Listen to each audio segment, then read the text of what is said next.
믿음의 도전입니다. 아브라함이 믿음의 도전하는 단계까지 갔어요. 이삭을 하나님께 드릴 수 있을 만큼.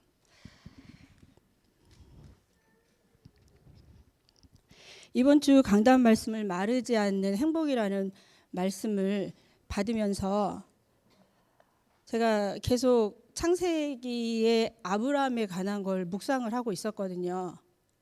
그러면서 도대체 아브라함은 어떤 믿음이었기에 자기 하나밖에 없는 독생자 하나님이 언약하신 그 자손을 드릴 수 있었을까? 거기에 대해서 굉장히 많이 이제 묵상을 하게 됐어요. 제가 믿음이라는 게 조금 생기고 믿음의 눈이 열리니까 이런 게 보이는 거예요.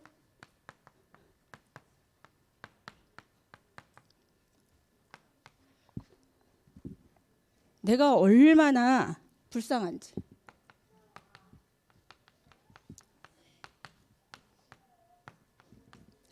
저는 제가 굉장히 잘난 사람인 줄 알았거든요.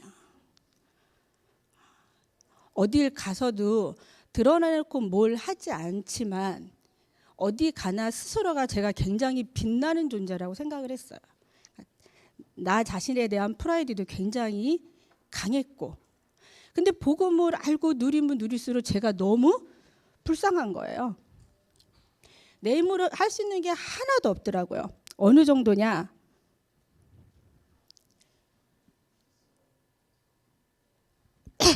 제가 뭐 지금 저기 코로나 아닙니다. 내 영혼이 너무 불쌍한 거예요. 나는 내가 최고인 줄 알고 나만 잘 되면 되는 줄 알았더니 그게 아닌 거예요. 내 영혼만 불쌍하냐? 내 상태도, 내 삶도 늘 염려해야 되죠. 불신앙해야 되죠. 그리고 남들에게 보여지는 내가 다인 줄 알고 사는 거예요. 오늘도 지난주 목요일 날이죠. 우리 동생인 간사님께서 카톡이 하나 띄고 왔어요. 이번 주 이 주보에 실을 내용을 설교라는 거죠. 제가 언니 미리 알고 있어 하고 보낸 거예요. 준비를 하면서 오늘 아침에 이제 그래도 이렇게 지금 여기 제가 무대에 서 있잖아요. 그냥 어떻게 해야 돼요? 저도 좀 꾸미고 와야 돼요. 오늘따라 드라이가 안 되는 거야.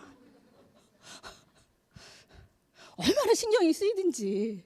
지금 이상해요. 그래서 생각에는 조금 일찍 퇴근해서 집에 가서 얼른 밥을 한 숟갈 먹고 머리를 다시 좀 만지고 일단 내 마음이 안 되니까 이러고 와야 되는데 장로님이 차를 갖고 나가버리셨어. 일 있다고. 그래서 그래 내 중심이 중요하지 이러고 왔어요. 우리 영혼이 얼마나 삶이 육신이 얼마나 무너져 있냐면요. 현장에서 저는 날마다 수많은 사람을 만나면서 그거를 간접 체험해요. 그러니까 제게 있는 복음을 전해줄 수밖에 없어요. 제가 뭐가 있기 때문에? 답. 예수 그리스도 답이 있기 때문에 믿음의 눈이 열리니까 크게 보이는 거예요. 제가 믿음의 눈이 열리니까 그 다음에 보이는 게 뭐냐면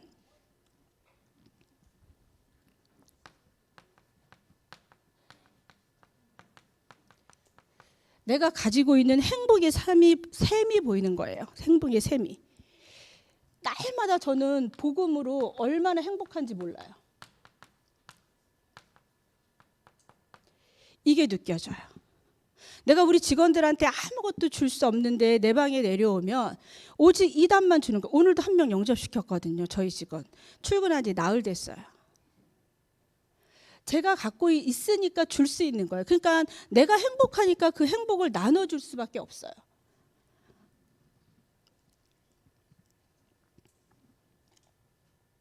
신명기 33장 29절에 아브라함아 너같이 구원을 얻은 백성이 누구냐.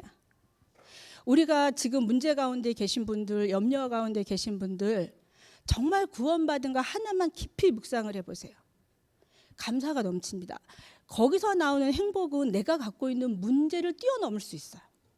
근데 우리는 복음을 가지고 뭘 하냐면 문제를 갖고 기도하는 거야. 내 신분이 누군지 또 확인을 안 해. 근데 제가 이 훈련이 되니까 문제는 아무 상관이 없는 거예요. 왜? 걔 지나가는 거 봤거든요. 한 번 지나간 문제 다음 문제는 또 안 지나가겠습니까? 그게 한번 체험이 되니까 아무것도 문제가 안 되더라고요. 그러면서 오직 말씀만이 나를 치유한다는 걸 보게 됐어요. 내가 치유를 받고 나니까 말씀만 들어가면 살겠구나. 이거 안 봐야 되는데. 안 할게요. 제가 한 번을 전도했더니 우리 홈페이지 메시지를 다 들었나 봐. 그래서 제가 왜냐하면 이 말씀만이 치유할 수 있어요. 기도를 많이 한다고 치유가 되는 게 아닙니다. 말씀 없이 기도하잖아요. 염려 기도하게 돼 있어요. 근데 말씀을 갖고 기도하면요, 뭐가 생기냐면 확신이 생겨요. 그래서 정말 내가 죽을 것 같은 문제 있으면 말씀을 보세요. 말씀을. 하나님 말씀이 뭐라 그러신, 그 확신 속에서 문제를 하나님께 아뢰면 그게 믿음으로 응답되어졌음을 확인해요. 그런데 말씀 없이 염려만 갖고 하나님 앞에서 아무리 새벽에 부르짖고 철야로 부르짖고 정시로 아무리 해도 소용없어요. 나 혼자 말씀을 갖고 정시하시면 돼요.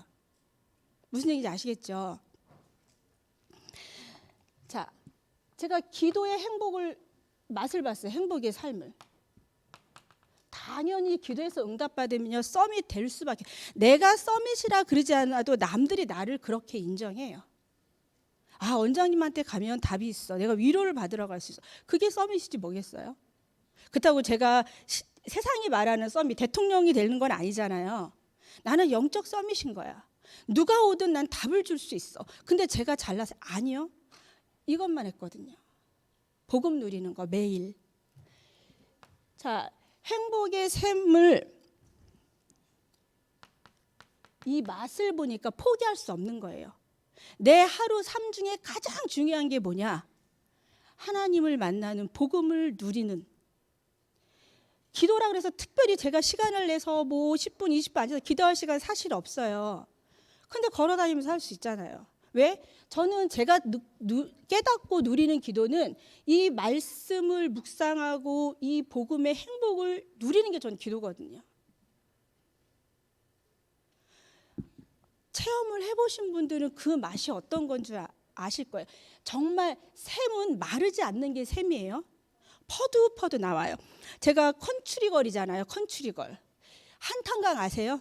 저희 어머님도 여기 앉아 계신데 저희 동네는 우물 없었어요. 물론 수도도 없는 시대니까 펌프 이런 거 집집마다 없었어요. 다 한탄강에서 양쪽에 초롱을 지고 매일 가서 물을 길어와야 식구들 밥을 해 먹이거든요. 그럼 겨울이 되면 얼잖아요. 거기 물 들어갈 수 없어요. 왜? 잘못 갔다 빠지면 안 되니까. 그 동네 집과 한탄강 그 중간 사이에 샘이 하나 있는데 거긴 마르지가 않아요. 겨울에는 물이 워낙에 근원이 많이 칼칼 나오지 않으니까 엄마들이 가족들 밥을 해 먹이려고 새벽에 그 추운 데 가서 지켜서서 물 한 바가지 받으면 또 초롱에다 담고 이렇게 해서 와야 돼.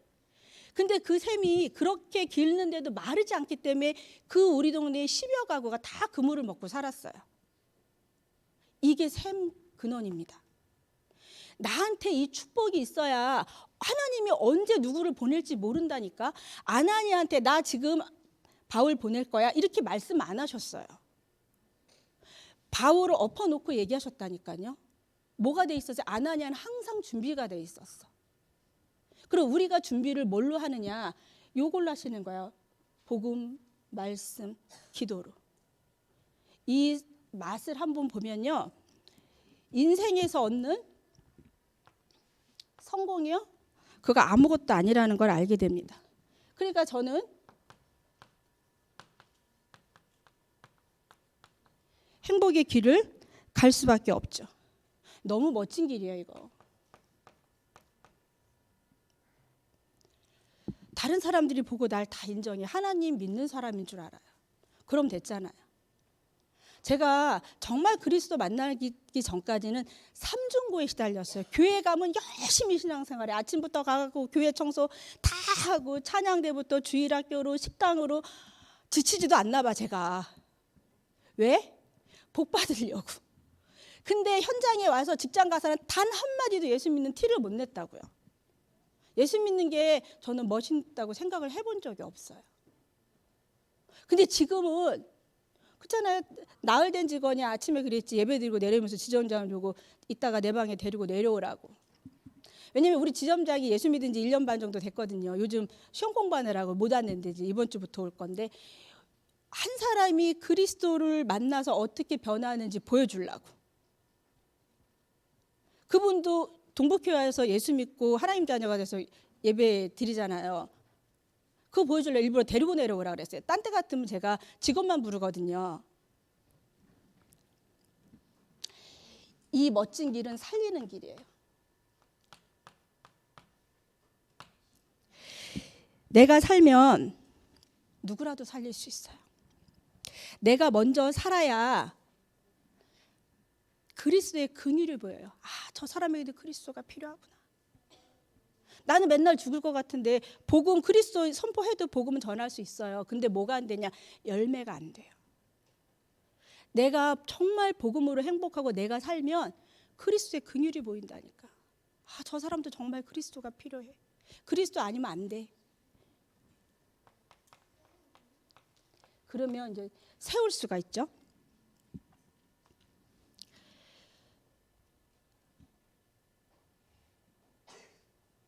언약이 나의 것이 돼야 세울 수 있어요. 저분의 언약 갖고는 세울 수가 없다고요. 언약이 나의 것이 됐다는 건 내가 절대 변할 수 없는 믿음의 터 위에 서 있다는 거야. 그러면 누구라도 살릴 수 있어요. 원수도 살릴 수 있어요.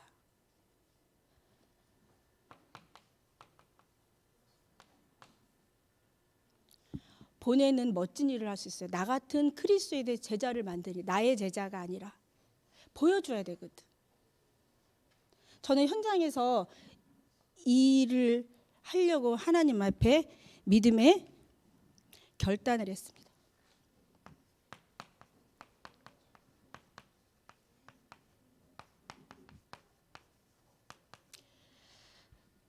히브리서에 보니까 믿음이 없이는 하나님을 기쁘시게 못하나니 이러고 말씀하세요.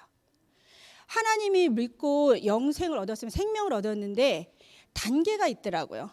지금 제가 드리는 말씀을 듣고 나의 상태가 어느 지점에 와 있는지를 분별하시면 돼요.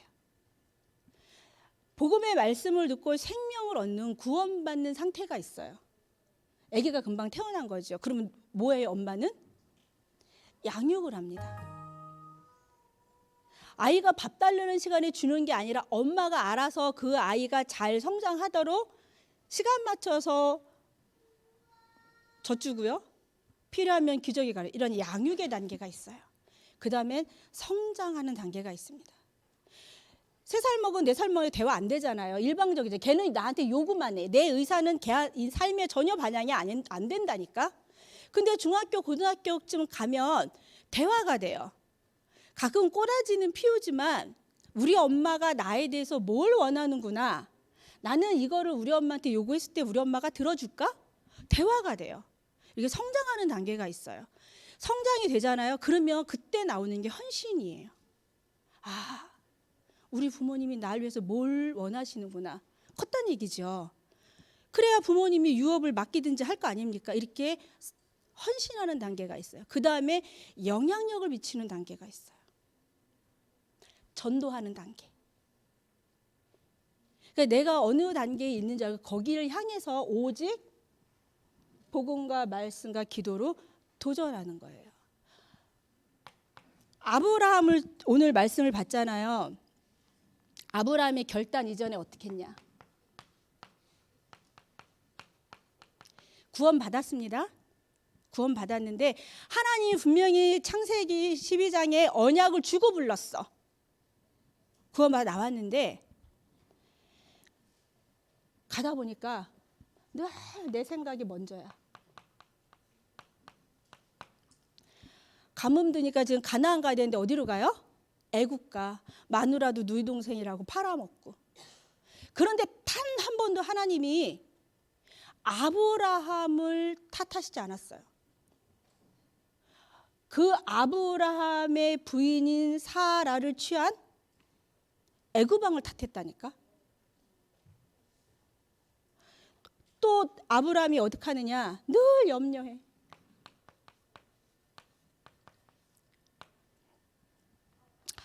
제게도 이런 적이 있었습니다. 어떤 거? 은불 아시죠? 대불 말고 은불. 은근한 불신앙. 믿긴 믿어요. 근데 내 생각, 염려가 늘 가득하니까 은근히 불신앙을 하는 거야. 하나님을. 안 되면 어떡하지? 이거 이렇게 돼야 되는데. 근데 말씀을 보면서 하나님이 나한테 뭐라 그러시냐면 내 생각은 네 생각하고 달라. 하나님의 생각은 내 생각과 다르다는 겁니다. 이걸 자꾸 못 깨달으니까 하나님이 뭘 보내시냐? 문제를 보내시는 거예요. 문제를 허락하셔서 정말 하나님의 계획만 따라가도록 저를 만드시는 거죠. 저만 이런 줄 알았거든요. 근데 말씀을 보니까 아브라함도 이랬어. 구원받은 아브라함. 언약의 백성으로 부름받은, 믿음의 조상으로 부름받은 아브라함도 결단하기 전에는 구원 받았다니까요. 구원 안 받은 게 아닙니다. 근데 내 생각이 나오고 염려하고 불신앙하고. 근데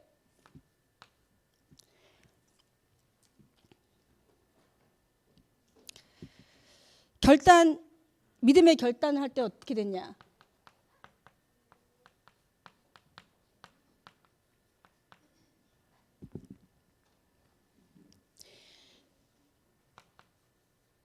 단을 쌓습니다. 예배의 단.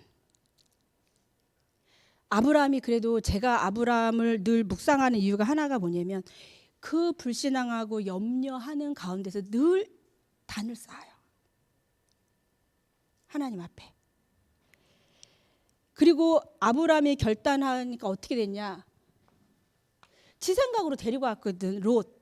하나님이 언약했는데 나는 지금 75세고 사라는 65세야. 육신적으로 계산해보니 도저히 자녀 안 믿어지는 거죠. 하나님의 말씀이. 그러니까 롯 데리고 왔어. 은근히 불신앙한 거죠. 하나님 말씀을 음부를 하고 롯을 데리고 왔는데 롯을 떠나보냅니다. 너 네 맘에 드는 땅 네가 먼저 택해. 네가 동하면 나는 서하고 네가 서하면 난 동할 거야. 그러니까 롯이 딱 보니까 소돔과 고모라가 기름진 땅이거든요. 거기 가겠다는 거야. 그러니까 그래? 그리고 헤브론에 또 단을 쌓습니다.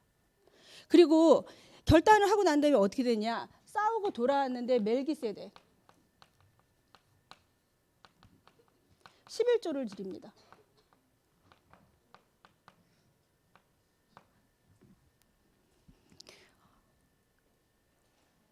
소돔 왕한테 뭐라 그러냐? 롯을 구하고 전쟁에서 이기고 돌아오잖아요. 너 다 가지라 그래 재물. 아브라함 믿음 대단했죠. 나 필요 없어. 난 실을 오라게 하나도 안 가질 거야. 그거 네가 주고 내가 부자 됐다 소리 들을까 봐. 이 정도로 변했어요. 아브라함이. 그런데도 또 여전히 또 남아 있습니다. 근데도 나 창세기를 12장부터 계속 보면서 하나님이 단 한 번도 아브라함한테 뭐라고 안 하는 거예요. 그러면서 끊임없이 언약을 줘요. 결단 이후에.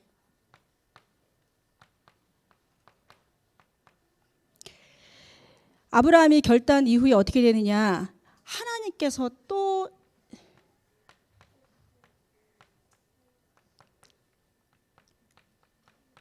언약을 세우시거든요. 내년 이맘때 내가 내게 씨를 줄 거야. 안 믿었어요 그때도. 왜? 지금 아브라함의 나이가 99세, 사라의 나이가 89세. 사라가 장막대에서 웃었다니까. 여기서도 안 믿어갖고 어떻게 했느냐. 롯은 떠나보내고 또 그래도 하나님이 씨를 준다니까.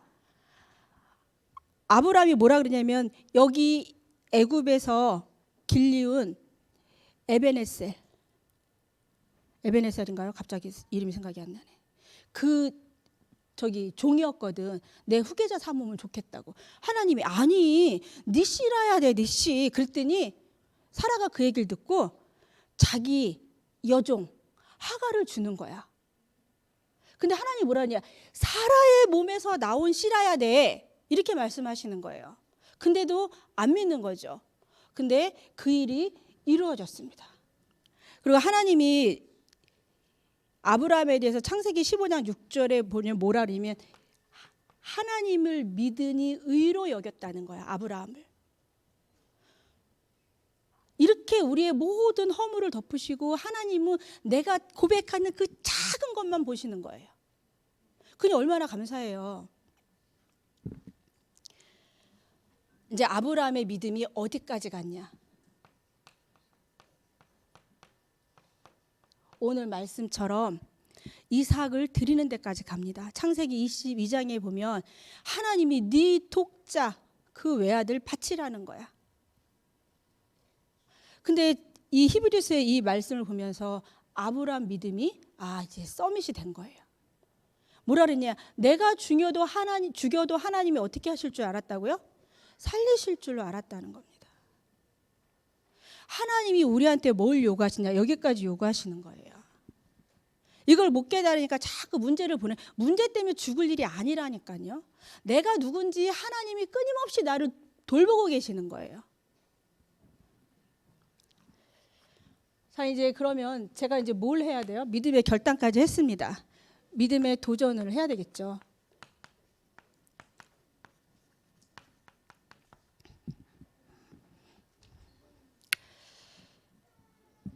도전을 하면 응답받는 게 아닙니다. 응답을 받기 때문에 그 여정을 가는 게 도전입니다. 방송실 영상이 아니라 사진 하나만 보여주세요. 1번.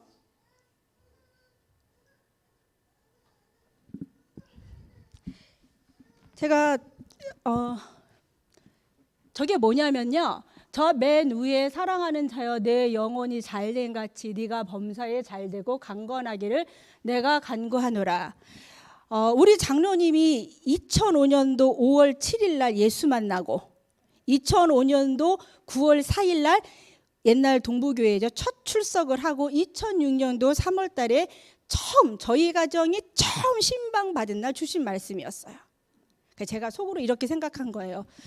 우리 그때는 장로님이 아니죠. 남편을 하나님이 쓰시는 사람을 만들려면 말씀이 떠나지 않아야 되겠다. 그래서 제가 저거를 그 성구 파는 데 있죠. 가서 그 메시지를 저걸 찾아서 사왔어요. 저희 집 거실에는 제 하나만 걸려 있어요. 남들은 뭐 가족 사진 이런 거 걸리는데 저희는 그런 거 없어요. 저희 집 거실에는 제만 딱 하나가 있어요. 제게 지금 15년째 보고 있는 말씀이에요. 왜? 저렇게 영혼이 잘 됐으면 좋겠다. 그리고 저쪽 옆에 저게 이제 2007년도, 이건 2006년도 신방 메시지였고 2006년도 신방 두 번째 이제 7년도 받았겠죠. 그때 간사였던 우리 집사님이 제게 저거를 하나 선물로 주신 거예요. 그때만 해도 제가 다락방에 아무 시스템을 모르기 때문에 메시지 적는 거 잘 모르거든요. 그랬더니 우리 목사님이 신방단에서 메시지 하잖아. 이걸 적어준 거를 저렇게 워드로 쳐서 줬어요. 잘 안 보이시는데 제목이 뭐였냐면 세계 복음화 이루는 부부 동역자의 축복을 누리라는 거야. 그리고 이번에는 아직 응답은커녕 그림자도 못 봤는데 이 비전을 품은 잘 안 보이죠? 응답하셨다는 거예요. 그게 뭐였냐면 마태복음 4장 23절 말씀이었어요. 이걸 어떻게 하면 그래서 이제 A4 용지로 저렇게 타이핑을 쳐준 거를 제가 코팅을 했어요. 왜냐면 그때 어떤 메시지가 있었냐면 나만의 기도처를 만들라는 거야. 제가 생각해 보니 지금까지 계속 직장을 다니다 보니까 아침에는 분단위로 살거든요. 제가 아침에 예배단을 쌓고 나만의 시간을 가질 시간이 없어. 근데 제게 딱 주어지는 시간이 있어요. 아침에 가서 화장실에 앉아있는 시간. 그래서 바로 앞에다가 붙였어요. 매일 보려고. 그리고 그리고 저 밑에는 이제 매년 신방 받을 때마다 제가 이제 받기 때문에 저희 가정이 하나님 앞에 내놓은 기도 제목과 또 하나님이 말씀을 통해서 이루시겠다고 주신 말씀을 타이핑을 해서 코팅을 해갖고 이제 벽에다 붙여가기 시작을 한 거예요. 얼마나 놀라운 일이 생겼냐면 이미 받은 응답이라고 그랬어요. 그림자도 못 봤는데. 근데 하나님이 지금 그렇게 가시고 가는 걸 제가 체험을 하고 있는 거예요. 그러니 제가 흔들릴 수가 없는 거죠. 언약을 가슴에 담으시면 일을 지어서 성취시키시는 분은 하나님이십니다. 됐습니다.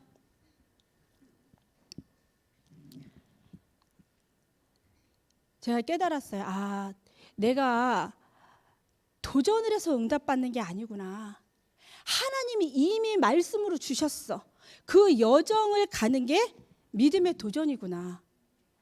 가다 보니 제가 미처 못 깨달으니까 하나님이 문제를 통해서, 왜 문제가 오면 어떻게 돼? 갈 수가 없어요. 그 자리에 서야 돼요. 그리고 무릎 꿇어야 된다니까, 하나님께.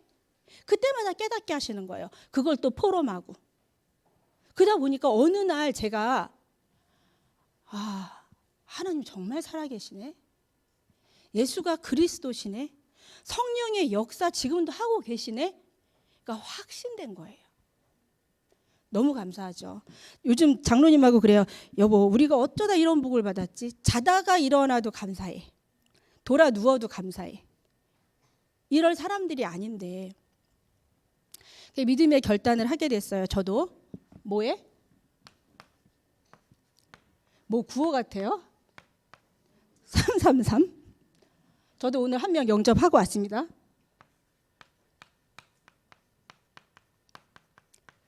제가 이 마음이 처음에 언제 들었냐면요. 2005년도에 이제 예배 생활을 다민주교에서 시작했잖아요.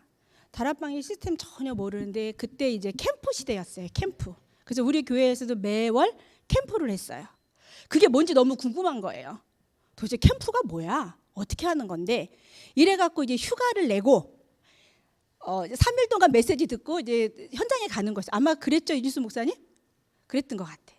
갖고 이제 3일 동안 휴가를 내고 이제 메시지 참석을 하고 현장을 갔는데 해필이면 짝이 돼도 우리 엄마랑 짝이 됐네. 처음 캠프를 갔는데 우리 엄마랑 별로 대화가 없거든요. 뭐 뻔히 아니니까 굳이 대화를 하고 살 필요가 없어. 아니 성도가 이렇게 많지도 않았지. 캠프를 하고 둘씩 짝이 져갖고 현장에 가기로 했는데 우리 엄마랑 짝이 된 거야. 그래서 어딜 갔냐? 안녕동을 갔어요. 거기 뭐 집사님이 어디 이렇게 연결된다 했는데 갔는데 웬 미용실이야. 미용실은 뭐 하고 있어요? 머리 깎고 있잖아요. 그냥 파키스탄 남자가 머리를 깎고 있는 거예요. 저 복음 전해본 적도 없고 하는 거 본 적도 없잖아요. 캠프 지금 처음 나왔다니까. 나 우리 엄마 나 존경해. 말도 안 통하잖아. 파키스탄. 야, 너 예수 믿니? 물어보는 거야. 그러니까 나는 그 뭐죠? 이슬람교? 마음을 야, 그건 이러고 막 하면서 우리 엄마 잘 들이대거든요.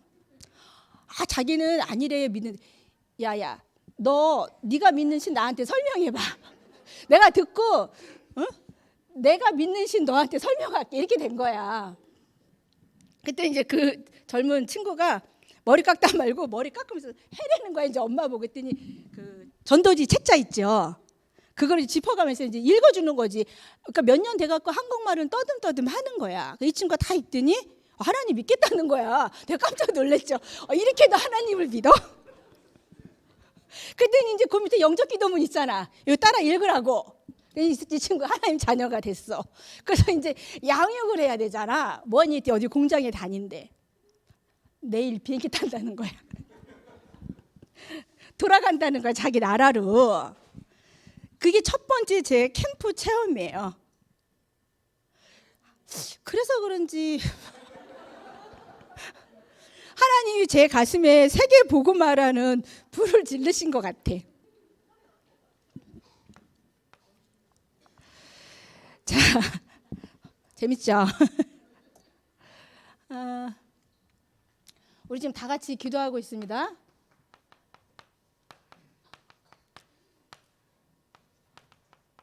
핵심 렘데이.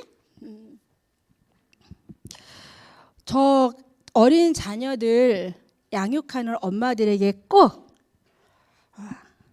언제 기회가 있으면 특강을 한번 했으면 좋겠어요. 제가 꼭 말씀드리고 싶은 거 있어요.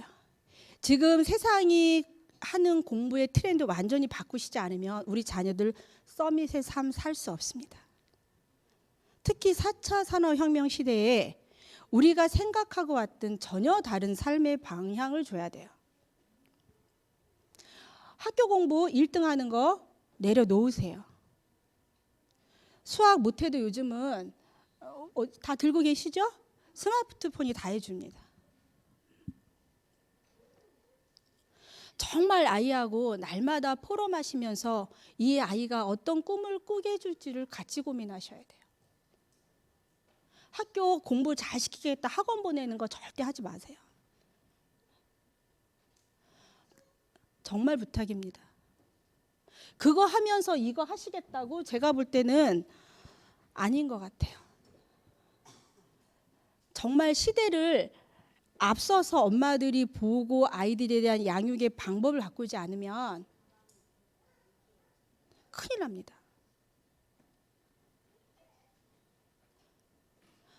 공부가 전부가 아니란 얘기예요. 왜 내가 이 분야에 뭘 해야 될지 아는 사람을 길러야지. 에잇 요즘 많이 읽으시죠? 뭘 느끼셨나요? 에잇이라는 책을 보면서. 저도 읽었거든요. 누가 선물로 줘서. 미래 시대에는 AI를 지배하는 종이 하나, AI에게 지배당하는 종이 하나. 딱 두 가지 부류밖에 없답니다. 지배하는 사람이 많겠어요? 지배당하는 사람이 많겠어요?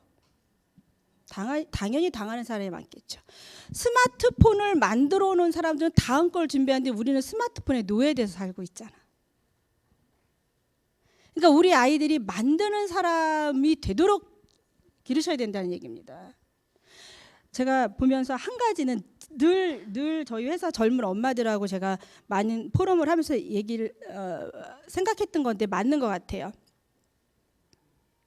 AI는 추억이 없습니다. 상상을 못해요. 그래서 아이들을 상상하는 사람들을 만들어줘요. 창의적인 사람으로 만들어줘야 돼요. 근데 학원 다니면서 학습하기 위해서 공부하면서는 안 된다는 얘기예요. 그래서 아이들을 잘 관찰하시면서 그 아이가 어디에 관심이 있는지 뭘 좋아하는지 이렇게 찾아주면서 우리가 이걸 준비해야 돼요. 가장 AI가 본격적으로 우리 사회를 지배할 때 가장 먼저 없어질 직업 다 들으셨죠? 사자 들린 건 다 없어집니다. 있긴 있을 거예요, 사람이. 근데 그 AI를 지배할 수 있는 사람만. 그렇다고 없어지냐? 아주 없어지지는 않을 거거든요. 그러니까는 엄마들이 깊이 생각하셔야 돼요. 그러면서 우리는 얘를 준비해야 돼. 어떻게 영어도 100점 받고 수학도 100점 받고 달리기도 1등 합니까?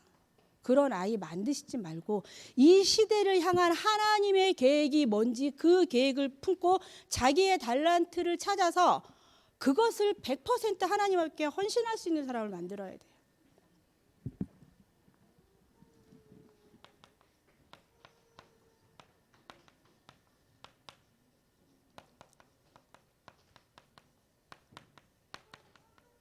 경기 남부 살리는 대표적 기업. 저희는 아침마다 예배드리면서 하나님 이 기업은 이 흑암 덮인 경기 남부 지역 살리는 복음의 유일성을 가진 기업으로 축복해 주십시오. 이러고 기도해요. 시스템을 만드니까 전도는 되어지더라고요. 그런데 뭐가 없냐면 사역자가 없어요. 제가 할 수 있는 건 한계가 있거든요. 그래서 여기 계신 우리 직원들을 사역자를 만들면 일은 누가 해요? 우리 직원들은 전도의 문을 열고 여기 계신 우리 권사님, 집사님들이 그걸 감당해 주셔야 돼. 그래야 경기 남부 지역의 재앙을 막는다니까요.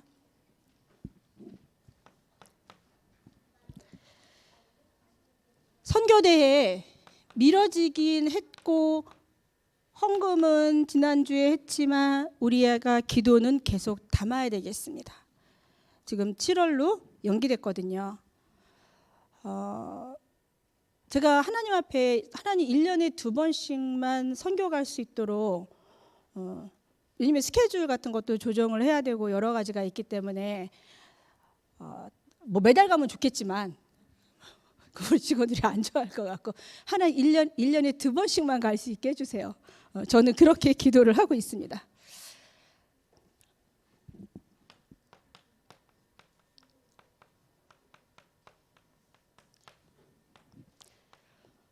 동문 전도 시대라 그래서 우리가 전부 생업을 포기하고 RTS 갈 수는 없잖아요. 기도해 주시면 됩니다. 네.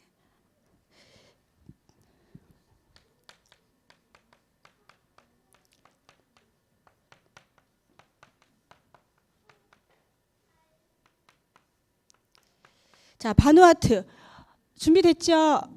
방송실. 백문이 불여일견이라고. 저 위에 것들은 지금 뭐 보여드릴 수가 없어요. 제가 전도한 거는 말씀드렸고 어제 받았어요. 어제 밤에 제가 바누아투로 연락했어요. 집사님 혹시 작업 진행되고 계시면 사진 찍은 것 좀 보내달라고. 왜? 제가 오늘 설교인데 우리 집사님, 우리 성도님들 늘 기도하는데 그냥 듣고만 기도하는 것보다 그래도 보고 기도하면 더 마음이 당기지 않겠습니까? 그래서 어제 받았어요. 저기 지금 저쪽에 위에 있는 첫 번째 그림이 저희가 부지거든요. 작년에 가갖고 밤에 깜깜한데 열심히 장로님이랑 우리 이 집사님이 뛰어다니면서 막 행사할 거라고 줄 긋고 막 이랬던 데가 저기거든요. 저쪽 옆에 왼쪽으로 조그만 이렇게 건물 보이죠? 저희가 지금 해륜 유치원이에요. 아이들 저기 유치원하고 그다음에 초등학교 공부하는 거. 그리고 그 앞에가 이제 저긴데 저쪽에 이제 파란 거는 이번에 1차 들어간 컨테이너. 그리고 포크레인을 사가지고 갔어요. 한국에서 포크레인을 사가지고 컨테이너에다 싣고 갔어요. 그래서 공사가 무지 빨리 진행이 되고 있어요. 저것 때문에. 거기서 빌려 쓰는 것보다 사는 게 훨씬 싸대요. 네. 그래서 저기는 이제 다음 장 보여주세요. 뭐 자재 같은 거 하고 저 위에는 뭐냐면 우리 집사님이 한국 사람이잖아요. 호주가 집이거든요.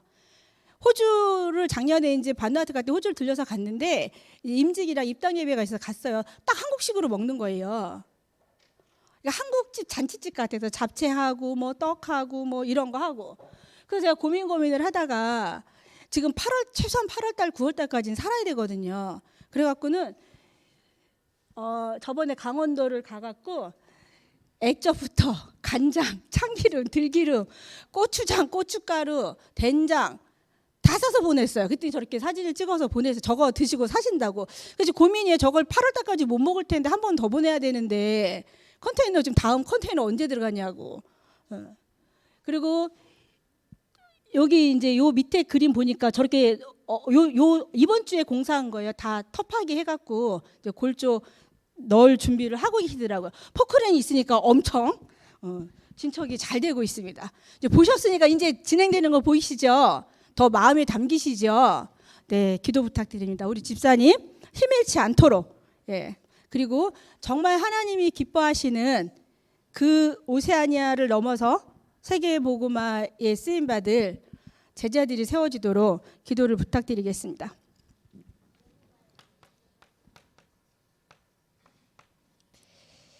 미주.